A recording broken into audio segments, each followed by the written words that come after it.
মুখ্যমন্ত্রী বলছেন বলে এটা গুরুত্ব পায় তা নয়, বিষয়টা গুরুত্বপূর্ণ। কিন্তু এই ভোট চুরিটা করছে না কে? তাহলে ভূতে এসে করছে। Religion has become a tools for political mobilisation.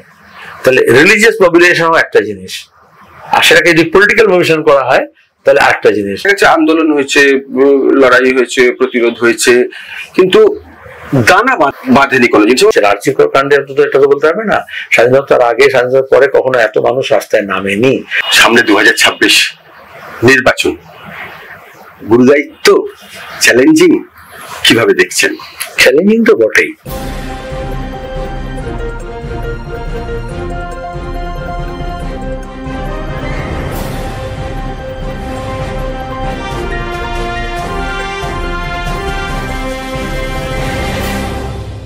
নমস্কার, পিপলস রিপোর্টারে আপনাদের স্বাগত।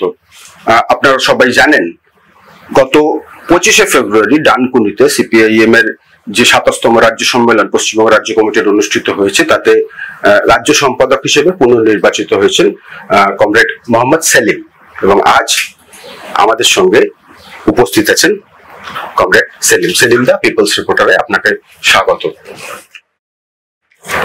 মৌলানা আজাদ কলেজ, যাদবপুর বিশ্ববিদ্যালয়, এসএফআই, ডিওয়াইএফআই, বিধায়ক, মন্ত্রী, সাংসদ, সেন্ট্রাল কমিটি, পলিট ব্যুরো, একটা দীর্ঘ পথ পেরিয়ে আপনি রাজ্য সম্পাদক হিসেবে দ্বিতীয়বারের জন্য পুনর্নির্বাচিত হয়েছেন।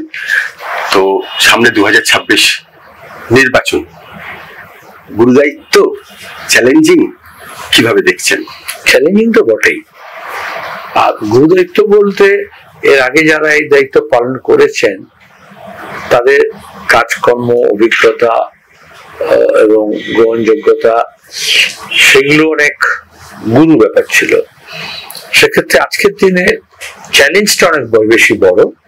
কিন্তু স্বাভাবিকভাবেই আমি তো যারা রাজ্য সম্পাদক হয়েছিলেন, প্রমোদ দাশগুপ্ত, সরোজ মুখার্জি, অনিল বিশ্বাস, এই ধরনের বিমান বসু, সূর্য মিশ্র, আরো আগে কখনো জ্যোতি বসু, মুজাফফর আহমেদ, তো এটা একটা সময় থাকে, সেই জন্য সেই তুলনায় বিষয়টা ততটা ভারী হয়তো লিডারশিপ নয়, নেতৃত্ব নয়। কিন্তু যৌথ কাজকর্মের ধারাকে আরো উন্নত করে আমাদের একটা সুবিধা হয়েছে, অনেকে দায়িত্ব শেয়ার করছেন। একটা টার্ম সম্মেলনের পরে কাজ করলাম, তারপরে দ্বিতীয় টার্ম, সুতরাং এখন আর বলা যাবে না যে সেটা কোনো একটা কাজটা ইন্টারনালি আমাদের হাউসকিপিং দলের মধ্যে, সংগঠনের মধ্যে, কমিটির মধ্যে, সেটা অনেকটা গোছানো বিষয় আছে। সবাই নিজের নিজের দায়িত্ব পালন করছেন। আমার সম্পাদক মন্ডলী তৈরি হলে যারা এবং দায়িত্ব পাবেন, সেখানে টিম ওয়ার্ক, সেটাকে আরো বেশি এনশিওর করতে হবে। এখন যেটা চ্যালেঞ্জ হচ্ছে, এই টিমের সঙ্গে রাজ্যের সঙ্গে জেলা, এখন এটা অনেকটা গড়ে উঠেছে। এখন জেলার সঙ্গে এরিয়া, এরিয়ার সঙ্গে একেবারে শাখা, এবং শাখার সঙ্গে সেই এলাকা সাধারণ। এটা একটা এই বোথ আমাদের এটা হচ্ছে ভার্টিক্যাল, এবং তার সঙ্গে যাচ্ছে হরাইজন্টাল। এক সমস্ত এলাকাগুলোতে, সমস্ত জেলাগুলোতে, গোটা রাজ্য কমিটিতে যাতে সমভাব গড়ে তোলা যায়, একই মনোভাব গড়ে তোলা যায়, সমদৃষ্টি নিয়ে ঝাঁপিয়ে পড়া যায়, এবং খুব পরিকল্পিত ভাবে, সেটাই আমরা প্ল্যানিং করছি। এবং সেটা করতে পারলে আমাদের যে স্ট্রাইকিং পাওয়ার আছে সেটা আরো বেশি এফেক্টিভলি ব্যবহার করা যাবে। আপনাদের রাজনীতিতে বারবারই দুটো বিষয়কে খুব গুরুত্ব দেওয়া, একটা হচ্ছে রণনীতি, একটা হচ্ছে রণকৌশল। আজকের এই সময় দাঁড়িয়ে আমি 26-এর নির্বাচনকে সামনে রেখেই বলছি, কোনটার উপরে বেশি জোর দেবেন? না, এটা দুটো আলাদা বিষয়, কিন্তু দুটোর সঙ্গে লিঙ্কড আছে, দুটো সেপারেট কম্পার্টমেন্ট নয়। কারণ রণকৌশলটা যখন ঠিক হয় সেটা রণনীতির উপর নির্ভর করে, এবং রণনীতিটা আমাদের প্রোগ্রামেটিক আন্ডারস্ট্যান্ডিং, কর্মসূচিগত হবে। এটা একদম লিখিত পড়িত। এটা অন্য দলগুলো যারা দেখে তারা ঠিক বুঝতে পারে না যে কেন এরকম করা হলো না, কেন এরকম করা হলো না। You can't step out of your programmatic understanding. সেখানে যেটা কর্মসূচিগত যে আন্ডারস্ট্যান্ডিং আছে, আমাদের সমাজ পরিবর্তনের প্রশ্ন, সেখানে দাঁড়িয়ে যে শ্রেণী সমাবেশের প্রশ্ন, সেখানে শ্রমিক শ্রেণীর যে নেতৃত্ব, তার সঙ্গে কৃষকের যে মৈত্রী, এবং সেখানে শাসক শ্রেণীগুলোকে যেভাবে চিহ্নিত করা হয়েছে, তার বিরুদ্ধে যে লড়াই, তার জন্য জনগণতান্ত্রিক বিপ্লব যে লক্ষ্য স্থির করা হয়েছে, জনগণতান্ত্রিক বিপ্লবের পথে যে বাম গণতান্ত্রিক ঐক্য গড়ে তোলার প্রশ্ন আছে, এবং সেই শ্রেণী ঐক্যকে গড়ে তোলার প্রশ্নে যে কর্মসূচি আছে, লেফট ডেমোক্রেটিক যে প্রোগ্রাম আছে, এটা হচ্ছে ধাপ। এইটাকে মাথায় রেখেই রণকৌশল ঠিক করতে হয়। তো প্রথমত দেখতে হয় রণনীতির সঙ্গে রণকৌশলটা সাযুজ্য থাকে। দুই হচ্ছে রণকৌশল ও আমরা ঠিক করি আমাদের পার্টি কনফারেন্সে।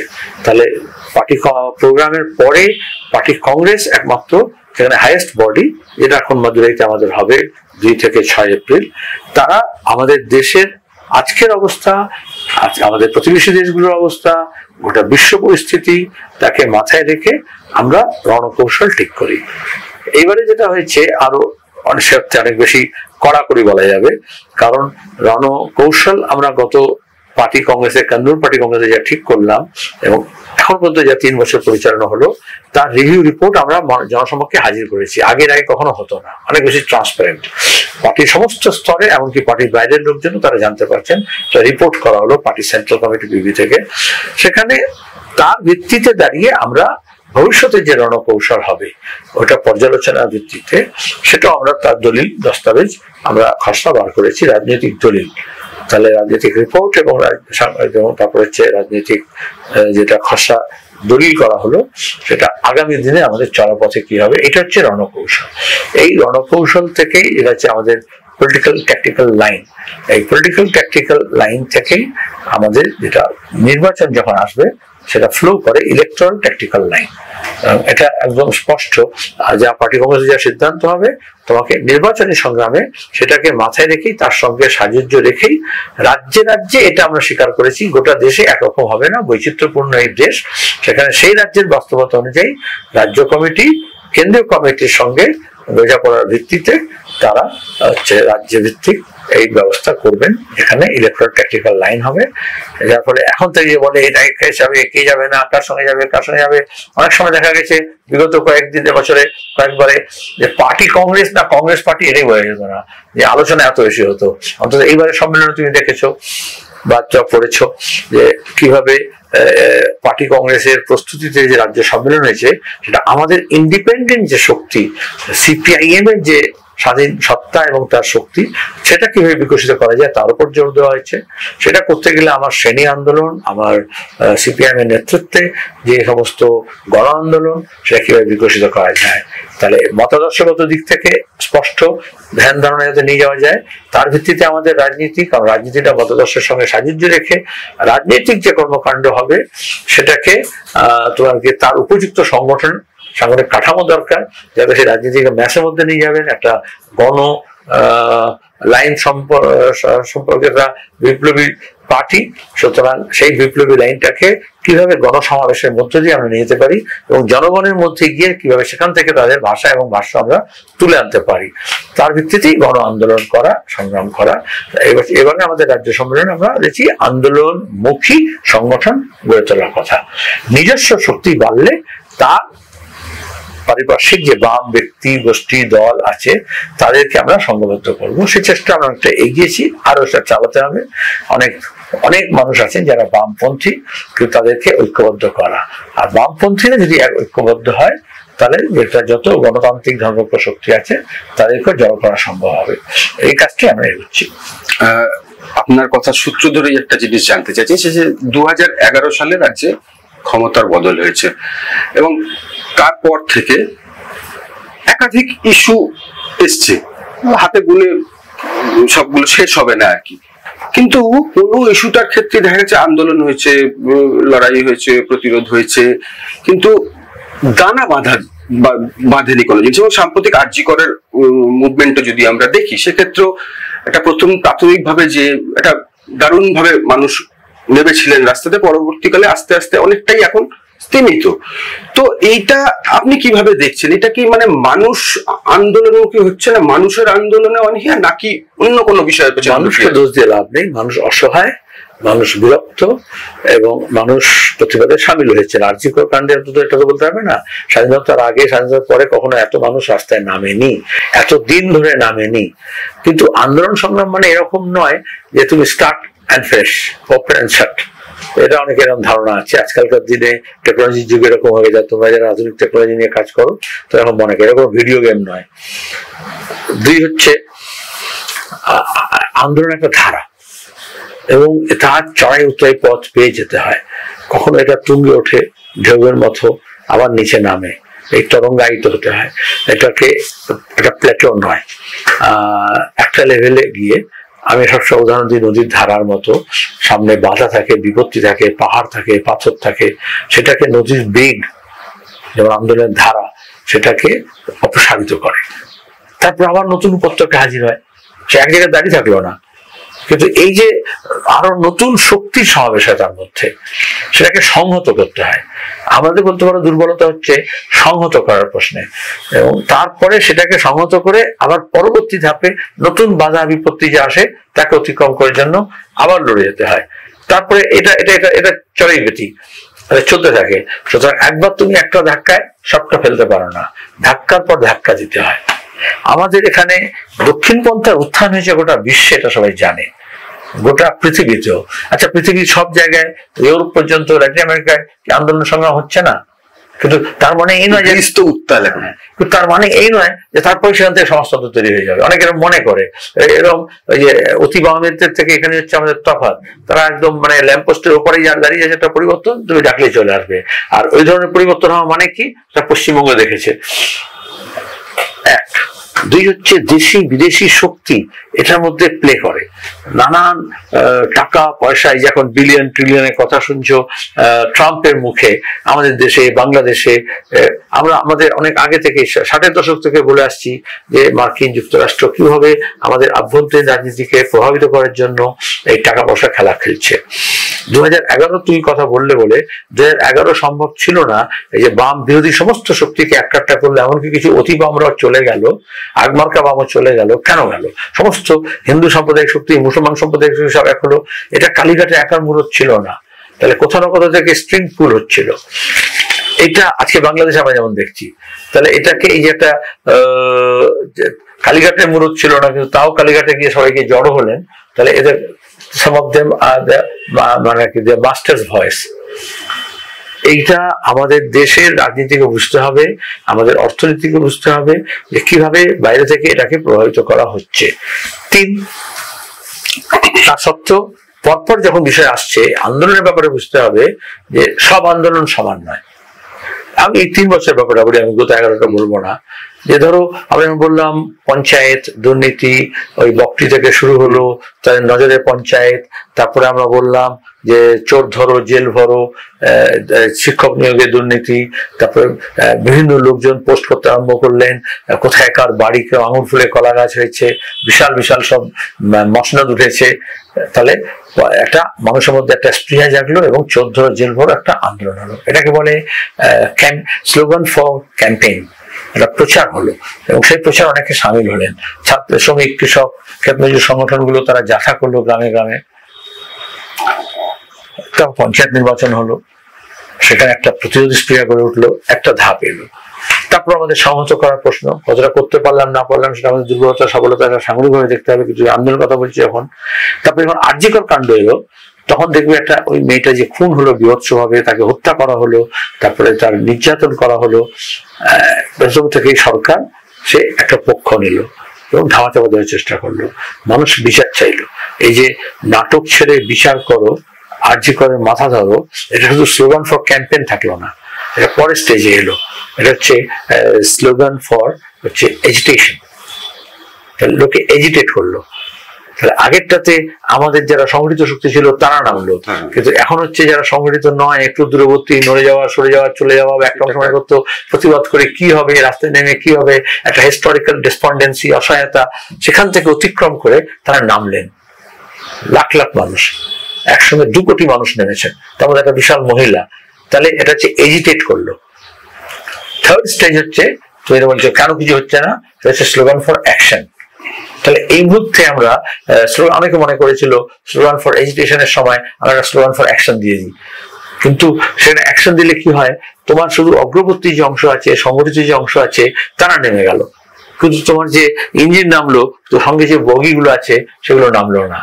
তাকেও প্রিপেয়ার করতে হয়। এটা হচ্ছে সংগঠনের কাজ, এটা হচ্ছে শ্রেণী সংগঠনের কাজ, এটা হচ্ছে আমাদের গণসংগঠনগুলোর কাজ, এটা হচ্ছে আমার পার্টি সংগঠনের কাজ, যে আমাকে কাপল করতে হবে। দক্ষিণপন্থার উত্থান মানে হচ্ছে মানুষের সঙ্গে আন্দোলন সংগ্রামকে ডিকাপল করা হয়েছে, পার্টির সঙ্গে সমর্থক দলকে ডিকাপল করা হয়েছে, একটা অবিশ্বাস একটা জায়গা তৈরি করা হয়েছে।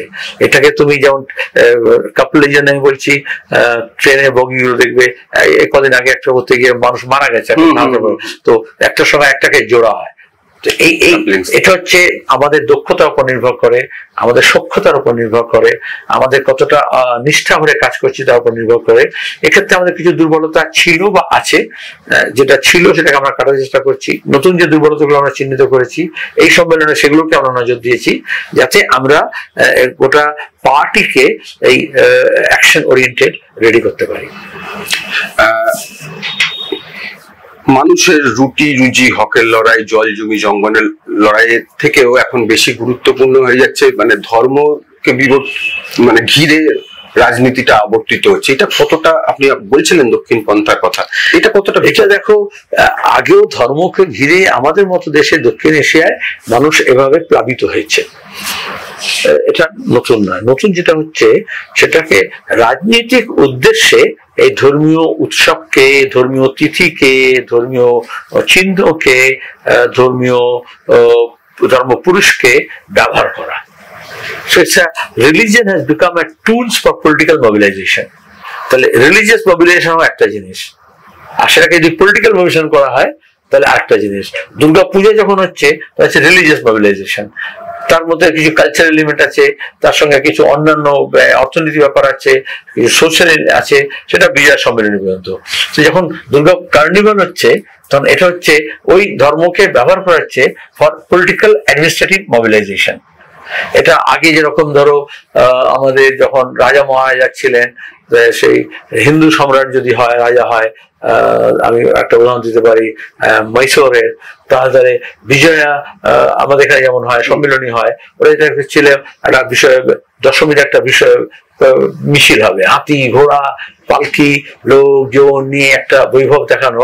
তাতে কি হয়, পিপুলের সঙ্গে তারা একটা কানেক্ট করে যে রাজা আর যেই করুক এটা তো ভালো করছে। আগে যোদ্ধার জমিদার এরকম করতো, গ্রামে পুজোর সময় হচ্ছে তোমার গিয়ে সবাইকে খাওয়ানো হলো, তারপর হচ্ছে কাপড় জামা নিয়ে যাওয়া হলো, আর যাত্রা পার্টি নিয়ে যাওয়া হলো, শহর থেকে গানের অনুষ্ঠান নিয়ে যাওয়া হলো, তারপর সারা বছর লাগান নিয়ে, খাজনা নিয়ে, বেগার ঘাটা নিয়ে নানা রকমের আপত্তি আছে। কিন্তু তারপরে এটা হচ্ছে একটা প্রলেপ দেওয়া হতো। তারপরে আর যাই হোক, জমিদারটা খুবই দয়ালু, খুবই ভালো লোক। তাহলে আজকের দিনেও ধরো মোদি, মমতা, ট্রাম্প, ওরা এই ধরনের কাজগুলো করবে। দক্ষিণপন্থা মানে তাই, যেখানে সে সারা বছরের ব্যাপারটা ভুলিয়ে দেওয়ার চেষ্টা করবে, একটা উৎসব, একটা কার্নিভাল। আর মমতা নিজে প্রায় সারা বছর ধরে কার্নিভাল লাগিয়ে রেখেছেন, লোককে এঙ্গেজ করা। দেখা গেল বাংলা সিনেমা উঠে গেল, কিন্তু ইন্টারন্যাশনাল ফিল্ম ফেস্টিভ্যালের নামে তারকাদের সমাবেশ করা হচ্ছে। দেখা গেল স্কুলগুলো বন্ধ হয়ে যাচ্ছে, কিন্তু বইমেলাকে ঘিরে তিনি ঘন্টা হয়ে যাচ্ছেন, দিনের পর দিন ঘন্টা হয়ে যাচ্ছেন, বছর পর বছর ঘন্টা হয়ে যাচ্ছেন। স্কুলে ঘন্টা হয়তো আর বাজানো হচ্ছে না, স্কুলই উঠে যাচ্ছে, তো টেক্সট বুকে তো ছেলেমেয়েরা পাচ্ছে না। তো এইটা একটা ধর্মকে ব্যবহার করলে কি হয়, অনেক বেশি লোকের তো আবেগের ব্যাপার আছে। এই যে কুম্ভ মেলা আমরা একটা দেখলাম, তাহলে মমতা যে গঙ্গাসাগর মেলায় আমরা দেখছি, সেখানে হয়তো কপিল মুনির আশ্রমে যে যায়, অনেকে জানে না যে সাংখ্য দর্শনের প্রণেতা কপিল মুনি, তার তো এই যে ধর্ম বিশ্বাসের আজকের দিনে যা উপসর্গগুলো আছে, যা যে উপাচারগুলো আছে, যা যে বিষয়বস্তুগুলো আছে, তার সঙ্গে কোনো মেলে না সাংখ্য দর্শনের যে বিশ্বাস। কিন্তু ওটাকে একটা ধর্ম আকার ধারণ করা হয়েছে, এখন সেটা রাজনীতি আকার ধারণ করা হচ্ছে। বাংলাদেশ একটা উদাহরণ, যেখানে ধর্মকে যখন রাজনীতির অবয়ব বা রাজনীতির অবয়বের মধ্যে যখন ধর্ম প্রবেশ করে, তখন তার পরিণতি কি হয় সেটা এখন দেখা যাচ্ছে উত্তর ভারতে, সেটা দেখা যাচ্ছে বাংলাদেশে। আমাদের পশ্চিম এবং পূর্ব দুদিক থেকে এই উদাহরণটা নিতে হবে। কিন্তু এইটা একটা হেডিক, একটা মাস হিস্টেরিয়া তৈরি করা, হিস্ট্রি আমি বলবো, কুম্ভ মেলা এটারই উদাহরণ।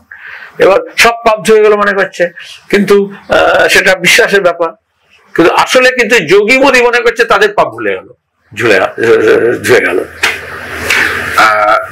একটুখানি জাতীয় পরিস্থিতিতে আসি, সেটা হচ্ছে যে যেহেতু 2026 নির্বাচন সামনে, সেই কারণেই প্রশ্নটা আপনার কাছে রাখছি। সেটা হচ্ছে মহারাষ্ট্র নির্বাচন নিয়ে, ভোটার লিস্ট নিয়ে বড় কারচুপির অভিযোগ উঠেছে, দিল্লিতেও একই কারচুপি উঠেছে, এবং হরিয়ানায় যে নির্বাচন হয়েছে সেখানে ভোট শতাংশের হার নিয়ে অভিযোগ উঠেছে। এমনকি আমরা যে লোকসভা নির্বাচন ফেলে এসেছি 2024-এ, সেখানেও একটি সংস্থা সমীক্ষা করেছে, যে সমীক্ষায় তারা দেখিয়েছে যে অন্তত 79টা আসন এরকম আছে যে আসনে ফলাফলটাকে প্রভাবিত করা হয়েছে। তাহলে আপনারা কি এখন থেকেই এ বিষয়ে ভাবনা চিন্তা করেন? এখন থেকে কেন, তুমি যদি বাংলায় থাকো এবং খবর নাও, এখন মহারাষ্ট্র বা দিল্লি বা হরিয়ানা নির্বাচনের পরে মেইন লাইন মিডিয়া এটা হইচই করছে, বা বিজেপি, তৃণমূল, কংগ্রেস এগুলো বলছে, তখন তুমি জানতে পারলে। আমরা তো বছরের পর বছর ধরে বলছি, পঞ্চায়েত নির্বাচন যখন হলো তার উদাহরণ তুমি দিলে না, পুর নির্বাচন হলো যখন তার উদাহরণ দিলে না, সল্টলেকে যখন পুর নির্বাচন হলো তখন তুমি দিলে না, পঞ্চায়েত নির্বাচনে আজ পর্যন্ত কত ভোট পোল হয়েছে তার হিসাব দেওয়া হয়েছে? মুখ্যমন্ত্রী তো নিজেই এখন বলছেন যে 14C। আচ্ছা, মুখ্যমন্ত্রী বলছেন বলে এটা গুরুত্ব পায় তা নয়, বিষয়টা গুরুত্বপূর্ণ। কিন্তু এই ভোট চুরিটা করছে নাকি? তাহলে ভূতে এসে করছে, ভূতে এসে কিলে। তাহলে এখন দেখো, দক্ষিণপন্থার উত্থান মানে হচ্ছে যে কারণে তোমার দুঃখ, কষ্ট, মূল্যবৃদ্ধি, বেকারি, জ্বালা, ট্রাম্প এসে বলবে, মোদী এসে বলবে, মমতা এসে বলবে আমি এটাকে ঠিক করব। মানে স্বৈরতন্ত্র মানে হচ্ছে, দক্ষিণপন্থা মানে হচ্ছে, ফাসিজম মানে হচ্ছে সে অপোজিশন স্পেসটাকে সেই নিয়ে নেবে, সেই সরকার সেই বিরোধী। তাহলে সেই চুরি করছে, সেই বলছে আমি চোর ধরবো। অপরাধী আর তোমার গিয়ে সাদা যে তোমার গিয়ে অপরাধের প্রতিকার চাইছে, দুটোর মধ্যে একেবারে এমন অবস্থা করে দেয় যেখানে ঠিক কোনো ডিফারেন্সটা আর থাকবে না। তাহলে এখানে ভোটে কারচুপি হচ্ছে, শুরু হচ্ছে ভোটার লিস্টে কারচুপি। কে করছে? ভোটের উপরে জনগণ করছে, বিরোধীরা করছে। বিডিও থেকে এসডিও থেকে ডিএম পর্যন্ত, তার থেকে সিও সব যুক্ত থাকে না? রাজ্য সরকার অফিসিয়াল এবং সেন্ট্রাল গভর্নমেন্ট অফিসিয়াল তারা যুক্ত থাকে। তাহলে একটা মৃত ভোটার যাতে না থাকে ভোটার লিস্টে, আমরা গত 10 বছর 12 বছর ধরে চিৎকার করে যাচ্ছি। ওরা কি বলে? ডেথ সার্টিফিকেট এনে দাও। আচ্ছা, কে দেবে ডেথ সার্টিফিকেট? তোমার কাছে, সরকারের কাছে, পুরসভা, পঞ্চায়েতে প্রত্যেকটা মৃত ব্যক্তির নাম নথিভুক্ত হচ্ছে, তা নাহলে এটা শ্মশানে শেষ করতে হবে না, তাহলে তোমার গিয়ে কবর হবে না। তাহলে কেন সরকার, ইলেকশন কমিশন, ইসিআই কেন ওই তথ্যটা নিয়ে, ওই ডিএম, ওই তোমার কি এসডিও ওই তথ্যটা নিয়ে আর ভোটার লিস্টকে স্যানিটাইজ করবে না? বলবে আপনি এসে ডেথ সার্টিফিকেট জমা দিন। তো আজকে ডিজিটাল ইন্ডিয়া কি ডিজিটাল ইন্ডিয়া হয়ে গেল? তো ডিজিটালে নাচছো, ডিজিটালে তো তুমি এটাকে মেল যেমন মার্চ করে, সেমন তোমার তো আর্টিফিশিয়াল ইন্টেলিজেন্স কে ব্যবহার করে নিয়ে তুমি এর মধ্যে দেখতে পারো কত মৃত আছে, সেগুলো বার করে দেওয়া হোক। 1, 2 হচ্ছে যারা ডাবল এন্ট্রি। তাহলে আজকের দিনে তোমরা কাজ করো ডিজিটালি, কম্পিউটারাইজ অ্যাপস দিয়ে, যেখানে দাঁড়িয়ে একটা অ্যাপস দিয়ে বোঝা যাবে যে একই নাম কোথায় কোথায় আছে। তারপর সেগুলো একটু ভেরিফাই করতে হবে একই কনস্টিটুয়েন্সির মধ্যে আছে, অন্যান্য কনস্টিটুয়েন্সির মধ্যে আছে, আর মুখ্যমন্ত্রী বলছেন এক রাজ্য থেকে আরেক রাজ্যে আছে। যেহেতু অনেক ফেজে ইলেকশন হয়, তাহলে একটা জায়গায় ভোট দিয়ে পরে আরেকটা জায়গায় সে ভোট দিতে পারে, তাহলে ডাবল এন্ট্রি হচ্ছে। এটা তো পরিষ্কার বোঝা যায়। তোমার যে বার্থ রেট আছে সেটা জানা আছে, তোমার যে ডেথ রেট আছে তোমার জানা আছে, তাহলে ভোটার লিস্টে নতুন করে বেশি নাম আসছে কোত্থেকে?